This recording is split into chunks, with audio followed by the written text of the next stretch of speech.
Hey kids, howdy, and welcome to Conscious Embodiment, Astrology and Dreams with Dr. Michael Lennox. I am Dr. Michael Lennox, and this is our astrology segment for May 8th through the 14th. And we are climbing out of the woods, kids. We're in the third chapter of this Mercury retrograde. Yeah, we're in the final week. Like, here, listen, let's do a little lay of the land. First of all, I have this experience sometimes whenever I'm doing something with astrology that has some advanced timing built into it, like recording a podcast that doesn't, come out for a week, or writing a monthly article that's about energies that are weeks away. Whereas my daily subscription, the email or the text subscription that I write every day, and the Red Robe Astrology video that I do every day, is a very different experience for me in a body, right? When I'm doing the videos and the daily writing, I'm talking about the wave that we are all riding. And that's something that I can do really well because I've got the vocabulary of being a psychologist, sort of half scientist, half mystic, so I can talk about the woo without falling into it. And I can talk about the science without being devoid of life's, yummy. But man, oh man, I had this experience where I think, did I use enough dramatic language to describe? And then what happens is if I listen to the podcast or I read my words back, I see, oh, yes, I did. I said big adjectives and it's going to be messy or really challenging. And then, well, of course, when we get there and we're all tripping on stuff. So just an eclipse season with a Mercury retrograde, kids. There wasn't enough hyperbolic language in advance for me that would have matched, some of the real bumps in the road that were happening. And we're in a place where eclipse season is behind us on one hand, and that the Mercury retrograde is actually moving into its final and therefore most challenging week. So I would say when we get together next Monday, there will be a huzzah and an excitement of completion because Mercury will turn around next Monday on the 14th, but we're not quite there quite yet. So keep your seatbelt firmly fastened around your waist.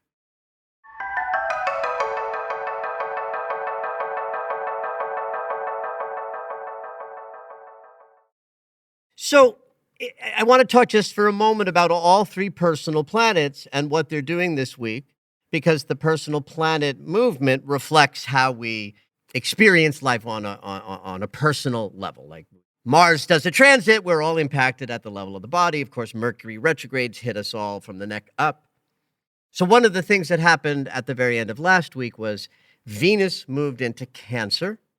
That increases our emotional sensitivity, our vulnerability, our sensitivity when triggered is more, well, it's dicier, right? The Cancer invented the idea of if I'm too tender, I can protect myself.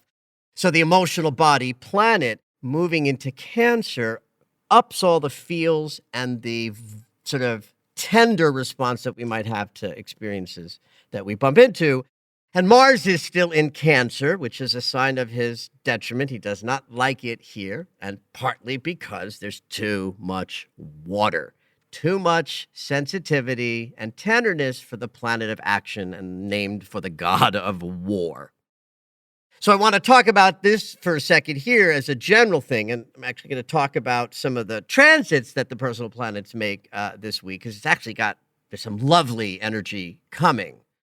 But it The lovely transits that I'm going to talk about in a few minutes are also competing with the personal planets of Mars and Venus in the sign that is the most tender, sensitive, and vulnerable when it comes to being with our feelings. And that's going to have an impact with how we meet the week. So keep your tissues handy. Allow feelings to pass through. If I've learned one thing about being masterful about my body, which I think is fairly universal and I teach, is that, feelings are just energy waves Right. that ride through us. And if we let them ride through us, they are much more graceful and gentle than what happens when we fight with them. And I'll just say this from a perspective of teaching, that does not mean that there aren't times when our feeling body is telling us that something's wrong or that we're in pain and it needs attention. And I will tell you, this took a long time before I could discern the difference between the two sensations.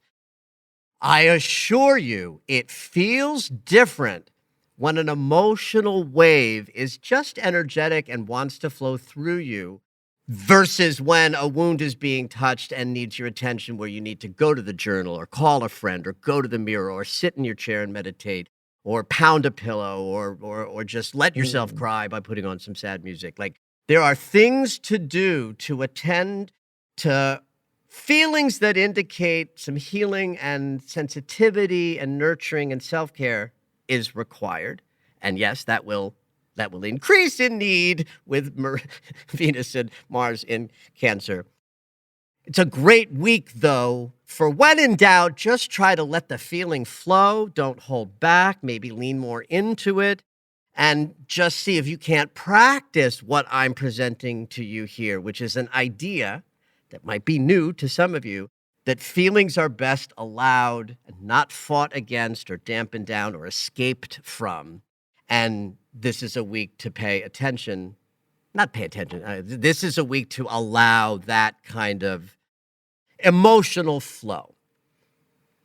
So the third personal planet, of course, is Mercury, and he's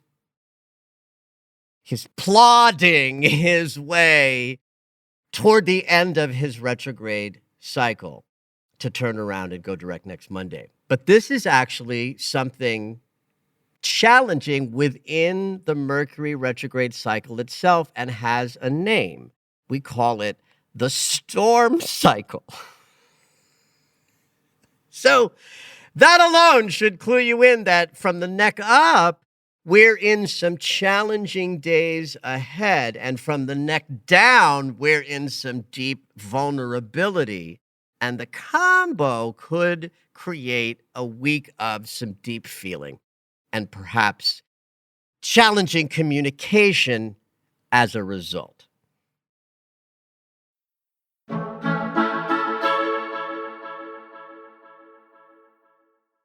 So let me describe technically what the storm cycle is named for.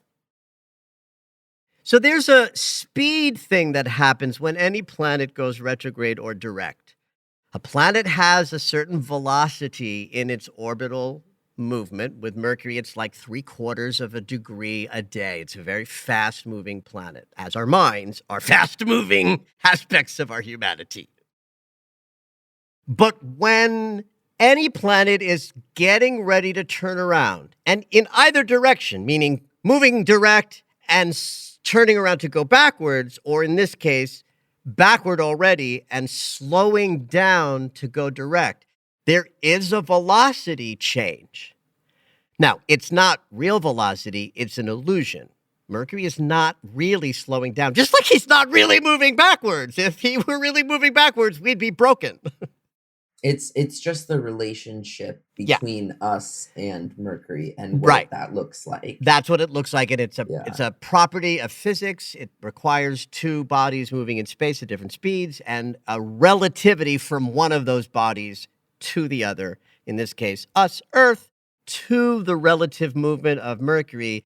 Not only does it appear to be moving backward right now, not only will it appear to start moving forward on Monday of next week, it will also appear to stop moving entirely.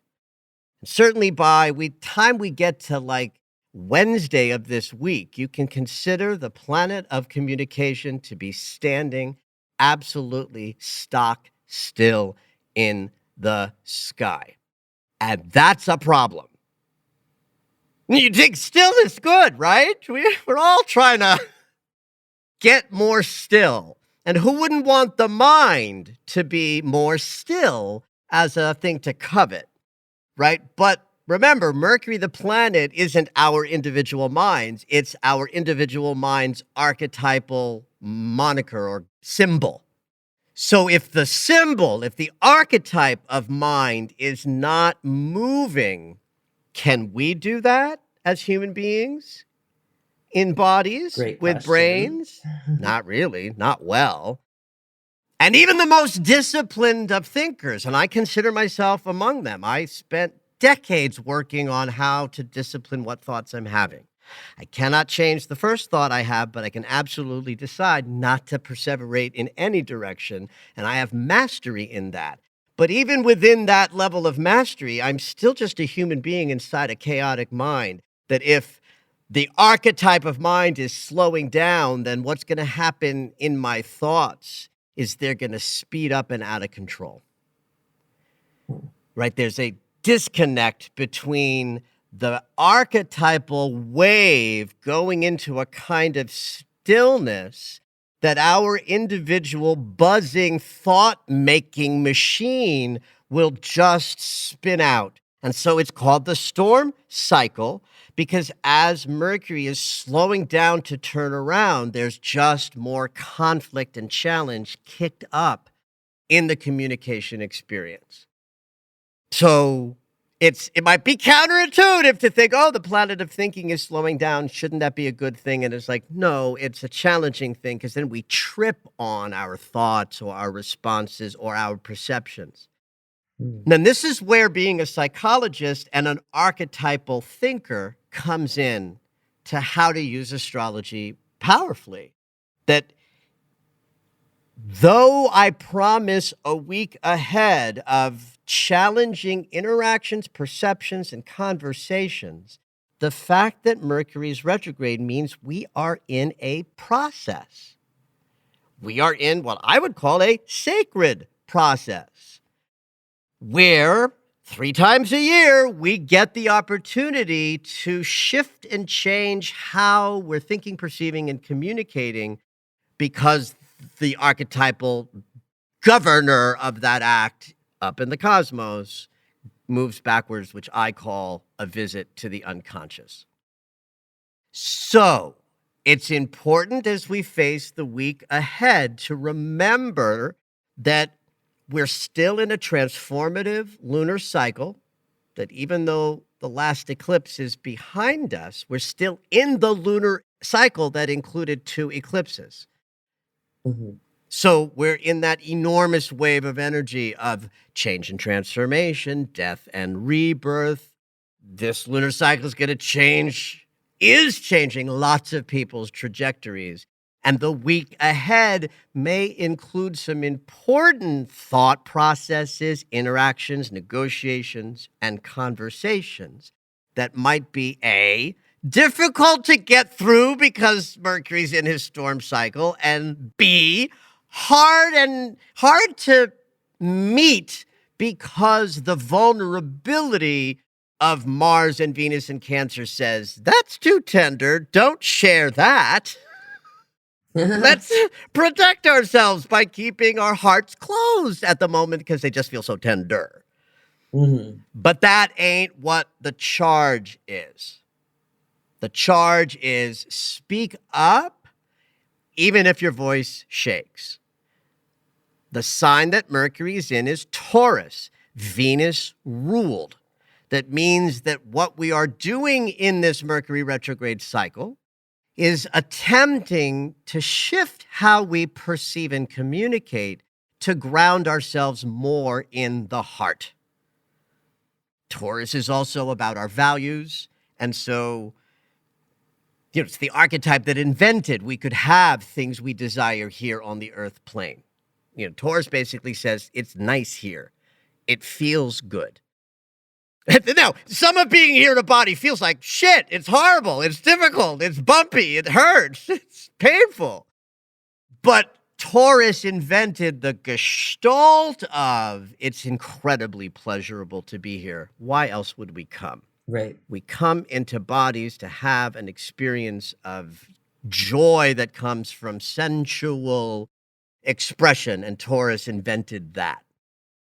So spend some time this week allowing yourself to have the hard conversations, vulnerable as they might be, if you think or even have an inkling of thought that it might lead you to a greater expression of what's inside of your heart's desires being communicated to people or institutions outside of you, so that you can create a match between what you need and feel you desire and deserve and what your life might have to offer you.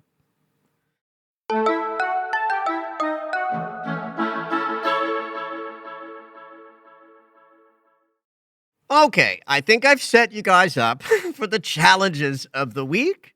So now I want to talk about the support. There's actually a fairly decent energetic week ahead because there's some stable, productive transits that are playing out, like, something interesting at the very beginning of the week today, something sort of movement-oriented and heartfelt in the middle of the week, and a good, powerful wrap-up at the end. So let's sort of break down the week, in a sort of beginning, middle, and end kind of way. So this first one, I'm sort of, lied to you a little bit, because this first transit that hits tomorrow, which is really part of last week's eclipse, is the sun coming into direct conjunction with Uranus, the great awakener. Once a year, this is going to happen. Once a year, the sun conjuncts every planet that's in the solar system. And this is actually an important thing for us as conscious, aware beings, right? That as solar transits hit, when I'm talking on this podcast about the sun hitting a planet, that's a solar transit. Those are transits that reflect our collective conscious awareness. Each of us embodies being aware of who we are, the I am Michael, the I am Zoe. Mm-hmm. Uranus is an outer planet, so its movements reflect our higher selves, our higher consciousness. Like in a dimensional conversation, the inner planets might be the third dimension. Saturn and Jupiter kind of relate to the fourth dimension, that is the one that's above us, that contains us. And then this is all such woo-woo language, but it's like taking language from quantum physics, but applying bullshit woo-woo stuff to it. But it makes a point, which is then that the Neptune, Uranus, and Pluto, the outer planets, I really should say Uranus, Neptune, Pluto in that order, because that's the order they're in, represent our absolute highest consciousness, not that we feel directly, but that we tap into with a profound practice, that we sometimes feel as extra sensitive folks. I am one of them. And just, the consciousness of the divine. And with Uranus specifically, that energy that he carries is about waking up to higher levels of awareness. This is gorgeous transit then, where our central sense of I am, solar consciousness, the conscious awareness of everybody in a collective, and therefore all of us as individuals, move through an upgrade from the eclipse last week, this entire lunar cycle, with a peak right now, today, tomorrow, and Wednesday, of awareness, insight, inspiration, sudden new movement.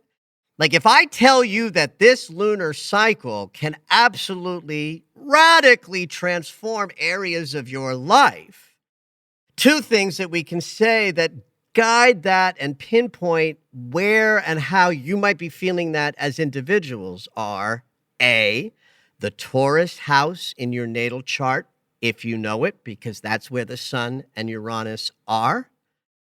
So that area of your life might be the recipient of the shifts, the changes, the death, rebirths, the new things that rise up and the old things that get dragged away into death. This lunar cycle will focus on your Taurus house and might peak this week.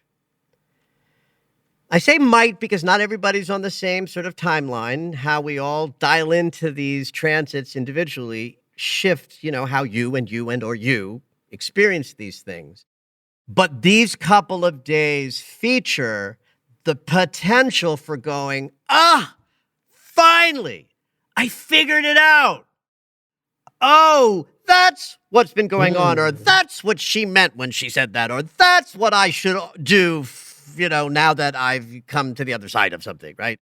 So it's a marvelous opportunity as we enter this week that even though Mercury's, slowing down and screwing things up with our minds and our perceptions, we do have this thrust of potential as the week starts for just being downloaded with something inspirational that shifts a paradigm or two. It's possible. That is possible at the beginning of this week. Now, I should add that, Uranus doesn't have a distinction between what we would call good and what we would call bad, right? So some of the awakenings that might come in the early part of this week might come from experiences that come out of nowhere that we don't prefer. My joke in sessions, and I'm such a dad joke teller, it's so awful. Listen, every once in a while, they're really funny, but mostly they just come out as dad joke clunkers. But anyway, in the spirit of dad jokes, when I want to make the point about Uranus, I say Uranus wants to wake us up, and you win the lottery, and you lose your legs in a boating accident. And Uranus doesn't give a shit which one goes to which, because both people have the capacity to wake up to something higher, and that's the intention of Uranus. So, beginning of the week, look for sudden insights, pivots, changes, things that reverse all of a sudden. Trust anything, even if it sucks. They know what they're doing. Conscious awareness and awakening are gathering at the top of this week.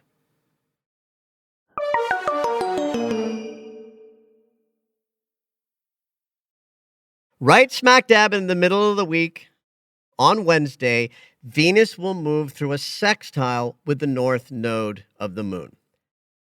That means there's the opportunity during the week for some folks to have an experience of furthering love and friendship bonds. The north node of the moon, which not only is the generator of eclipses, also represents the collective future that we're all moving in. And for those people who get my daily subscription, I talk about this anytime a personal planet touches the north node. We are making contact with others in a sort of out and about sort of way. And if the geometry is agitated, we're connecting to others in an agitated way or through obligation or with frustration. But in this case, it's heartfelt and loving because it's Venus. It's creative, powerful, productive, and can have movement come as a result because it's a 60-degree angle, and that's the angle of productivity and creativity. And it does mean that no matter what else is going on, some aspect of this week and this lunar cycle and Mercury's last week of retrograde is getting us all in touch with desires we have in our hearts. Thank you, Venus. And giving us the power to further those desires to include the ways we want to relate, groups we want to associate with, and directions we want to move in by virtue of things that happen in the middle of this week. Then just as we end the week and get to Friday, Venus moves just far enough to trine Saturn. Now, this is why I can talk about the sextile to the north node leading to something that counts, because the heart planet, in harmony with the great teacher, Saturn, puts us in a kind of sober, grounded, realistic sense of my heart wants this and I can create it. And because Saturn's in the picture, we will benefit from the lessons we've been learning about how to give and receive love, because Saturn likes to reward for a job well done. And a trine between Venus and Saturn is like an opportunity to be given a gold star by the teacher if you've been doing a good job at your undeserving wounds, allowing your longings to, instead of become painful reminders of what you don't have, you can completely rewrite your relationship to longing this week. If you don't have a relationship that you desire and you have a longing for it, and that longing is painful for you, try turning that longing into a sacred experience that you contain. Love your longing and try to remove your perception of that longing from some judgment about your life in the three-dimensional world as either meeting it or not meeting it. That's just to suffer. Longing does not have to be suffering. It can be contained in a sacred way, which comes back to that relationship we have with our feelings, right? If longing comes up and it's a feeling we wish we didn't have and we push it away, then we're not honoring our longing as something sacred to be honored, held, and loved by us. Venus in a trine with Saturn could be telling a story this week of, rather than my knight in shining armor shows up, rings my doorbell, and has a marriage license with him, it could very well be, as we move through the middle of this week, it's like, my heart wants to have life reflect some measure of love back to it, but the whole world can be my beloved. And so I think the two transits, Wednesday into Friday, sort of set this up for us. And then Venus and the retrograding Mercury, who, remember, now is by Friday, he ain't moving at all at this point, is holding a sextile with Venus on Friday. So that sets us up as the week ends to have some access into thoughts and perceptions that we have about love, Mercury. Love, of course, is, thank you, Venus. But because Mercury is retrograde, we have the benefit of being aware of some of the thoughts we have about love, lack, longing, and perception of same. So what I'm trying to do here is sort of make sure that everybody listening is hearing this through whatever lens is right for your individual life. If you're partnered and intimate relationship is part of your life, there's going to be a lot of valuable negotiation of intimate spaces this week for y'all. If you're not partnered and long for it, there's the capacity to use this energy within this transformative lunar cycle. And the storyline that Mercury Venus is sort of telling this week, to work on an inner experience of trust so that you line your longings up with a world that is probably already giving you much of the love and intimacy and care that you desire, but you're looking over there for it, not recognizing where it's already rising up and literally holding your heart in your life. And that's a possibility of shift of perceptions in how you perceive what love looks like and how your horizon is offering you opportunities to feel like that love is met. With all of these things going on, what should people be looking at in their personal chart? Because I understand that everyone will have their own experience. So what are Oh God, what are we a looking for? well, yeah. So it's like, well, where do I go first in terms of translating the transits to you, listener, your natal chart? So I'm going to have to start with Saturn, because Saturn is the slower moving planet of the folks who are involved this week.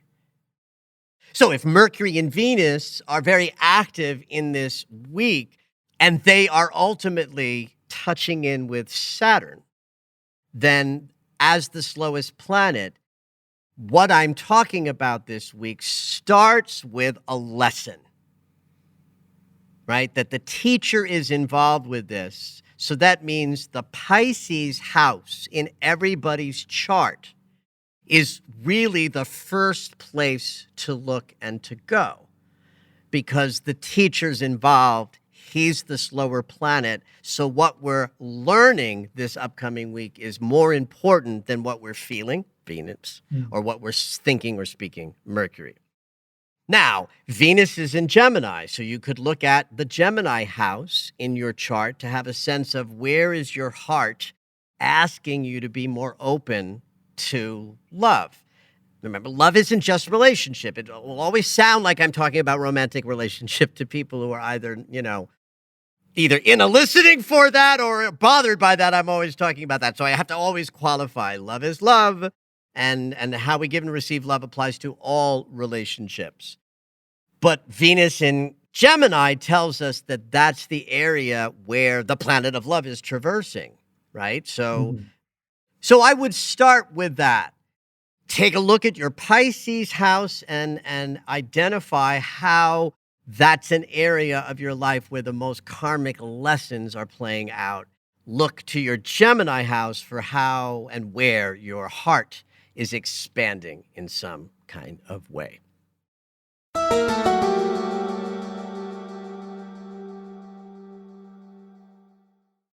Now, I've got to add a little contradiction.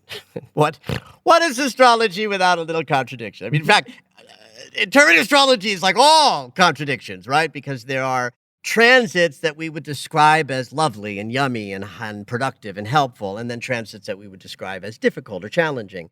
And they mute each other out. They blend in some sort of way. Sometimes it's like this. If I do a podcast, sometimes the very challenging transits are felt by some people. They have a very challenging week, and the more positive ones are felt by others, and they have a very good week. So what's happening on Friday right alongside Venus trining Saturn, keeping our hearts open to what we're learning, and Mercury and Venus in a sextile so that we're operating as powerfully as we can, mind and heart in alignment, though in a process because Mercury is retrograde. We are also in what's called the third quarter moon. Now, normally, I would barely talk about the third quarter moon or the first quarter moon in a podcast. Right. It's passing. It's frequent. We have them every lunar cycle. And it's like the language of both of these moons would be dramatic. And I don't think they always play out as dramatic, right? You use words like crisis and conflict. But so let's start with the archetype of it. Isn't it more right? like a check-in point and like a seeing how you're going on either your releases or your goals? Oh, damn. That's perfect. I love that. Oh my God. I may be part of that language though.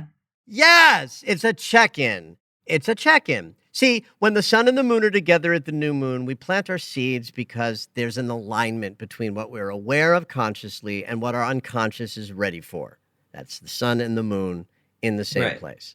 A week later, the sun and the moon are now at odds. They're at a 90-degree angle. That is not a comfortable angle. That's where they want different things, and they're fighting for each other. And in the first one after the new moon, the check-in is more acute because now it's like really we're like gung-ho on the new moon, and then a week later we're like, fuck. And that's what we bump into that's problematic for the intentions we set. Now, again, it's like not every intention is a month-long intention kind of thing. You know what I mean? It's just not like, it failed at the first quarter moon, but energetically we will certainly pass through a day of stress when the sun and the moon are squaring. Then when we get to the full moon, it's about the harvest, the culmination. We grab the benefit, the thing we've been working on, and we let go of what we're, no longer needing. We leave the chaff behind. That's the full moon. And then a week between that full moon and the end of the lunar cycle, beginning of the next one, we have that second reckoning point. Your language, you have your second check-in. Yes. Yes, I love that. So that second check-in is Friday. It is a stressful day from the fact that it's a quarter moon. It just means that in a subtle but feelable way, our awareness and our unconscious, rather than being in harmony and balance, will be at odds. Now, why I'm mentioning this subtle every lunar cycle kind of experience when I typically wouldn't mention something so kind of small is because it's an eclipse, Mhm. right? Where this is no, this ain't your dad's Oldsmobile. What is it? This is it's an eclipse lunar cycle. It's powerfully transformative, and even though the next lunation is not an eclipse, and that sort of puts this thing we call the wormhole behind us. The wormhole being that intense feeling between eclipses is behind us.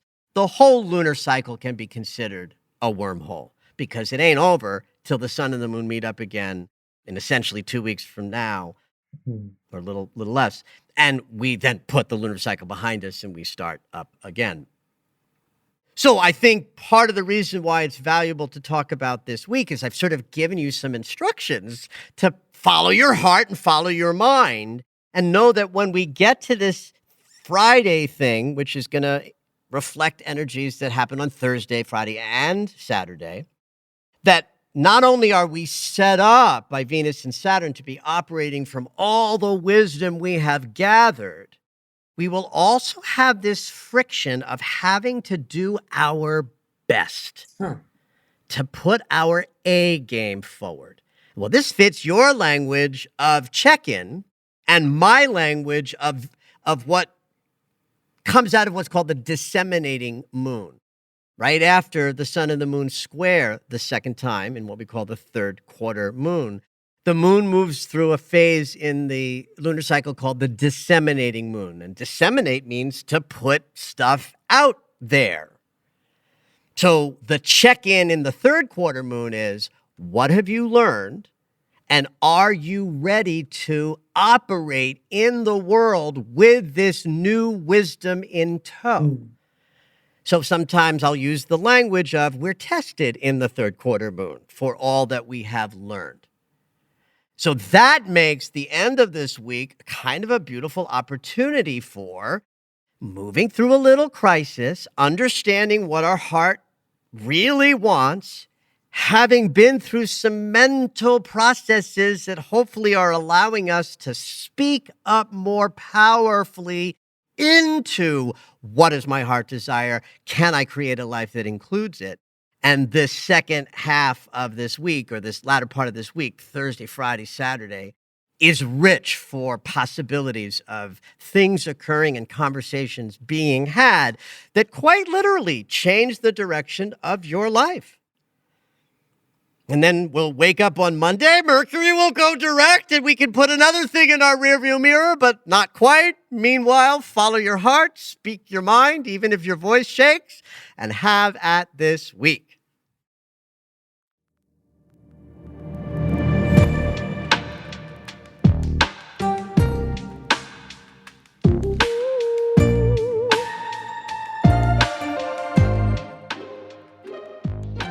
All right, it's dream segment time. Every week, Dr. Michael will interpret dreams that are sent in via email or take a live caller. If you would like your dream interpreted on the podcast, you can go ahead and email us at dreams@michaellennox.com. Hopefully your dream will make it onto the show.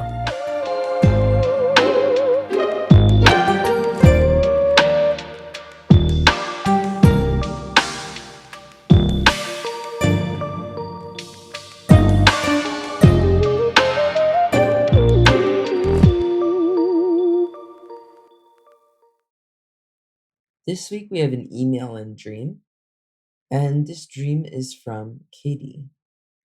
I am gonna say I think it's a stress dream, but yeah, I'm just interested in what you have to say Okay. in relation to these specifics.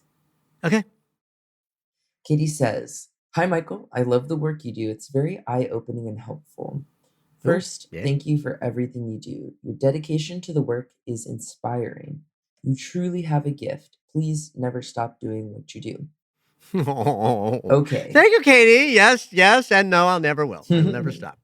Okay, now she's wondering what your interpretation will be. So, in the dream, my brother and I attended this brother sister bonding convention at around midnight. We step outside so he can have a cigarette. It's snowing, and there's heavy snow already on the ground. I sit at a picnic table and look around until I see a pond in the distance. Further on the other side of the pond, I see grocery carts. I was so excited and I thought, this is perfect. We could bond by crashing into each other like we used to when we were little. So I so I walk over and I see this island in the middle of the big pond where sometimes there's a wave over it and sometimes it's clear.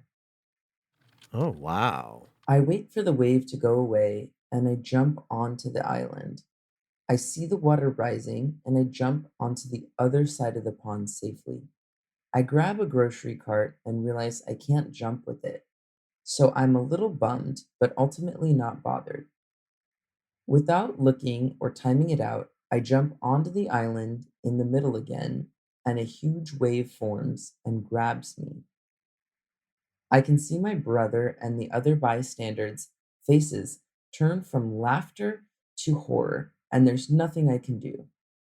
I feel helpless, and it sweeps me up and pulls me down into where it came from, and it killed me. I woke up in a Ooh, panic, and I felt different ever since. I'm wondering what this yes. means. Thank you Ah, for taking your time. Hope you have a lovely day. I am gonna now. This dream is epic. Oh, first of all, thank you, Katie, for the reminder of shopping carts and crashing. I'm sure we must have done that because the minute you say that, I have just it's a powerful visual. I get it. Wow. I think this dream is about who you are, Katie, with relationship to your emotional processes. Obviously, there's these waves of water on the island. And somehow the family dynamic or the differences between you and your brother or what it is to feel connected to the family and your brother and intimacy and what it is to feel isolated and separate. And so let's go image by image. So we certainly start with, something about intimacy between siblings. Right. Not only the idea that siblings can have an intimate experience, but the convention piece inspires sort of some mastery about that, right? Mhm. At a convention, there are either going to be people teaching about brother-sister bonding or there to learn about brother-sister bonding, right? So we're at a high level of the consideration of who Katie is not versus, but who Katie is vis-a-vis who she became in the sibling unit dynamic. Mhm. So many of you listeners have taken my classes and might know from some of my classes about self-investigation that the sibling unit is where we learn how to interact out into the world with others. All of our relationships stylistically are sometimes based on our sibling relationships. Like we might marry mom and dad, but how we interact with others got formed in our sibling unit Hmm. because that's who we practiced with. Even if you're an only child and you practiced with yourself. Okay. So we're in that consideration. This is interesting to me that snow has a subtle potential meaning of connecting to emotional content that's sort of frozen, that's not fluid, not moving, not flowing, right? Mhm. Just as water is a symbol for our emotional sort of self, emotionality, feelings are wet. And snow is the impact of cold placed on water. And so if we extrapolate that into the symbolism of water as emotion, rain would be about flowing feelings, and snow would be about feelings that are iced out, frozen out, not thawed. You could then put a potential interpretation there, since we're with a sibling unit, that this might be about emotions from the past that have been frozen and held till they're ready to be looked at. Hmm. That's what we do when we freeze something. Why do we freeze something? To We want to keep it preserve it. for the That's right. future. Yeah. That's right. That's right. So something about, The cigarette that the brother smokes could be like, I've escaped from these feelings. I mean, I'm reaching here. I'm overdoing it, but you know what, right? Right? The brother shows that sometimes I escape from these feelings with escapism, stress relieving thing, smoke a cigarette. But there's no mistaking that there's some heavy snow on the ground. I'm going to interpret that as old emotional patterns that need some investigation. Mhm. I love that she's at a picnic table. First of all, there's something lighthearted about this. There's a lot of lightheartedness within this dream, which I like, Yeah, which like means we're playful. Playful. playfulness, right? She's trying to get back to something that I think has some innocence connected to it. Like that image of wanting the shopping cart consciousness it's reminding her of the playfulness of childhood. And somehow picnic table is taking me to a similar theme of we're not in heavy nurturance and sustenance. We're in something lighter, something more, even public and social. Picnics are public and social, right? And it's also, I don't know, this may be overreaching for me, but in my life, picnic tables were a function of childhood. I don't know when the last time I sat down at a picnic table, but I can tell you that at summer camp and field trips and parks and all True. kinds of childhood shit and camping with the family, picnic tables were, I think, more associated with childhood than adulthood. Okay. So the pond in the Mhm. distance is going to have something to do with the emotional exploration that the dream is reflecting because it's a pond. It's not deep emotionality. It's not collective emotionality. It's not the unconscious that the ocean would represent. It's a small, limited amount of emotionality, a pond. So that tells me we're in the actual emotional timbre of not only Katie, because it's her dream, but also Katie's relationship to her brother, Katie's relationship to her family, and Katie's relationship to her past. And she's trying to find the playful lightheartedness of conflict and crashing in with I hope this turns into like an amusement park ride of crashing, shopping carts. But what is revealed instead is some practice about what it is to allow. This is so funny, Zoe. You didn't plan this, but we just got done.